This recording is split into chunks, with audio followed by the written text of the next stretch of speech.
New Hampshire is a very complicated state. Oh yeah. I mean, they have a real opioid problem and a lot of drugs travel through, and it's not, I don't know about alcoholism statistic wise in New Hampshire, but I definitely know there's an opioid problem. And so it's very interesting that you're also talking about addiction with this, because that's what makes, I think, this even hit harder is that obviously, that's been on the news a lot, maybe Yeah. 2 years ago, more so than anything else.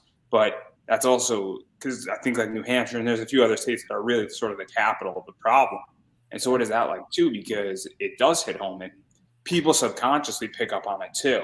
Where I think if you put this story in New York, people be like, it's New York City. What do you expect? But when you put it into kind of like the center of America, it has a home field town to it.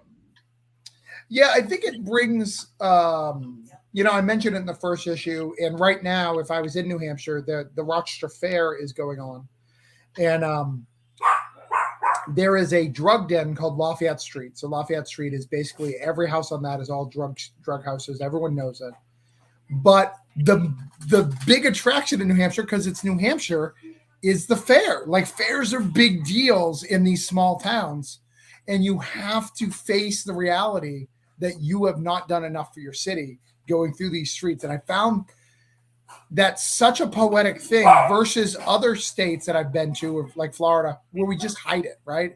We just hide it as far as we can. And then you just can't right here. And it's probably why they can buy the land so cheap too, is because of the problem. The other thing is, as you said, the opioid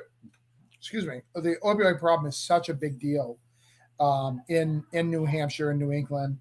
I mean, it's so crazy. Like, some drug users, I'm not trying to be insensitive, but a lot of them are undereducated.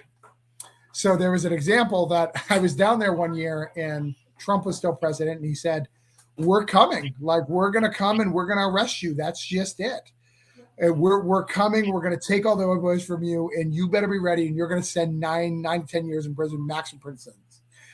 So the response to that, because they're uneducated, is not to go, well, it's a little more complicated than that, is they went in mass and got opioids. They're like getting massive. So there was tons of arrests making Trump's prophecy true, but only because these people were like, oh my God, Trump is coming. He's going to take them all. So it's these crazy, like weird world. And it's also the place of the primaries, right?